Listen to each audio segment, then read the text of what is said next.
নওগাঁর বদলগাছিতে কালের সাক্ষী হয়ে দাঁড়িয়ে আছে শতবর্ষী পুরাতন ঐতিহ্যবাহী পুখুরিয়া জমিদার বাড়ির গোপাল মন্দির। উপজেলার কোলা ইউনিয়নের পুখুরিয়া গ্রামের হিন্দুপাড়ায় বাংলা ১৩৩৫ সালে নির্মিত পুরনো এই মন্দির। তৎকালীন জমিদার যতীন মজুমদার তার বাড়ির কাছেই ইট ও চুন সুরকি দিয়ে পারিবারিক পূজা অর্চনার জন্য একটি মন্দির নির্মাণ করেন। মন্দিরটির নির্মাণ শৈলীতে রয়েছে জমিদার ঐতিহ্যের স্মৃতিচিহ্ন, যা দর্শনার্থীদের ব্যাপক মন কাড়ে। মন্দিরের ভেতরে ও বাইরে অপরূপ কারুকার্যে গড়া। একসময় পুরো বছর জুড়ে দুর্গা উৎসব সহ ছোট বড় নানা ধরনের পূজা অর্চনা এবং ধর্মীয় উৎসবে মুখরিত থাকত মন্দিরটি। সকাল সন্ধ্যা বাজত শাঁখধ্বনি। মন্দিরে জমিদার বাড়ির নারীরা দল বেঁধে পূজা করত। দূর দূরান্ত থেকে আসত পূজারীরা। পূজা পার্বণ হচ্ছিল, তখন ইয়াটিয়া ছিল, আরো জমিদারেরা ছিল, কি তারা দেখেওছি আমি তখন ছোট। তারপরে এই তো আস্তে আস্তে এই মন্দিরটা যখন ভাঙা পড়ে গেল, তখন তারপরে 2 বছর ডব দেওয়া হচ্ছিল, আবার পূজা করবার লেগেছি আমরা। এই মন্দিরটা পরেই ছিল এতদিন যাবৎ, কিন্তু আমরা অনুদান পাওয়ার পর আগে পূজা করতাম, ঢাক বাজাবার লাগলে ছাদের মাটি খুলে পড়তো।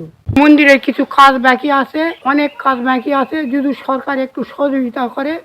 1335 সালে প্রতিষ্ঠিত। তখন এখানে একটা জমিদার ছিল। ওই জমিদার এটা চালাতো মন্দির, সে লোক রাখতো, কিন্তু তিনি তো চলে গেছেন ভারতে। যাওয়ার পর থেকে এই মন্দিরে আমরা পূজা পার্বণ যা কিছু করতাম, কিন্তু কিছুদিন হলো মন্দিরটা ছাদ ফেটে যাওয়াতে এখানকার ওই জনগণও তেমন তো মানে প্রভাবশালী নয়, পয়সা করিরও দরকার। তাই এরা পূজা পার্বণ ওই ছাদ ফাটার জন্যে ওইখান দিয়ে জল পড়ে, এরা করতে পারে না। তাই কিছুদিন বন্ধ ছিল, এবং আমরা উদ্যোগী হয়ে কিছু ইউনিয়ন কাউন্সিল থেকে এবং আমরা ব্যক্তিগতভাবে কিছু পয়সা করে দিয়ে আমরা এটা আবার ছাদ দিয়ে পুনরায় চলার মতো একটু আগায় নিয়ে আসছি। কিন্তু কতগুলা কাজ এখনো অসমাপ্ত আছে। তা এই কাজগুলা সমাপ্ত করার জন্য আমায় ঊর্ধ্বতন কর্মকর্তাদের কাছে আমরা কিছু আবেদন করতেছি। স্বাধীনতার বহু বছর আগে জমিদার যতীন মজুমদার সহ তার উত্তরসূরিরা সপরিবারে ভারতে পাড়ি জমান। এতে করে বন্ধ হয়ে যায় মন্দিরে জমিদার পরিবারের সব ধর্মীয় কর্মযজ্ঞ। পরে মন্দিরের ছাদে ফাটল ধরে। জরাজীর্ণ এই মন্দিরের দেয়াল ও ছাদের প্লাস্টার খসে পড়ায় জমিদার বাড়ির মন্দিরটি আজ বিলীন হতে চলেছে। এমন অবস্থায় পুরো মন্দির দ্রুত সংস্কার এবং স্মৃতিচিহ্ন সংরক্ষণের দাবি জানান এলাকার সনাতন ধর্ম অবলম্বীরা। মোহন মজুমদার এখানে তৎকালীন এখানে জমিদার ছিলেন। তিনি তার আমলে নির্মিত। তখন থেকে মন্দিরটা তিনি পরিচালনা করতেন। 1947 সাল দেশভাগের পর উনি এখান থেকে চলে যান। তারপর মন্দিরটা এখানে পরিত্যক্ত অবস্থায় ছিল, প্রায় 50 বছর পরিত্যক্ত অবস্থায় ছিল। না, পরিত্যক্ত পড়া পূজা হতো না, তখন এখানে ছিল। আর ইদানিং আমরা একটু সংস্কার করছি, এটা সংস্কারে খুব একটা ভালো হচ্ছে না।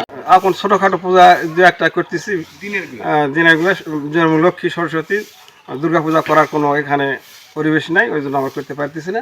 ওই মন্দিরটা বর্তমান সরকারের, অন্তর্বর্তী সরকারের কাছে এখন আবেদন জানাচ্ছি যে মন্দিরটা সংস্কারের জন্য প্রয়োজনীয় ব্যবস্থা এবং অর্থ বরাদ্দের জন্য আমরা গ্রামবাসীর পক্ষ থেকে তাদের আমাদের করজোড়ে অনুরোধ করতেছি।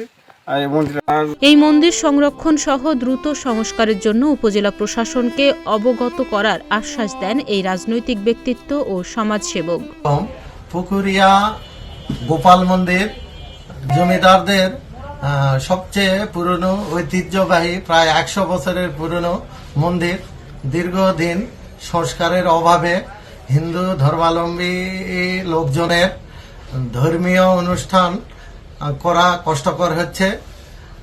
সংশ্লিষ্ট সকলের কাছে অনুরোধ, ঐতিহ্যবাহী এই মন্দিরটি সংস্কার করে পূর্বের ন্যায় হিন্দু ধর্মাবলম্বীদের ধর্মীয় রীতিনীতি এবং পূজা মণ্ডপ যেন পালন করতে পারে, এই জন্য সকলের সুদৃষ্টি কামনা করছি। এবং আমরা আমাদের পক্ষ থেকে সংশ্লিষ্ট সকল মাধ্যমকে সংস্কার করার জন্য প্রয়োজনীয় সহযোগিতা অব্যাহত রাখব।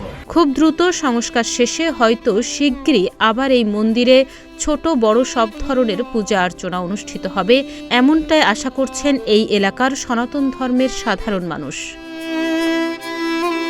তাহনিয়া ইয়াসমিন, প্রতিদিনের বাংলাদেশ।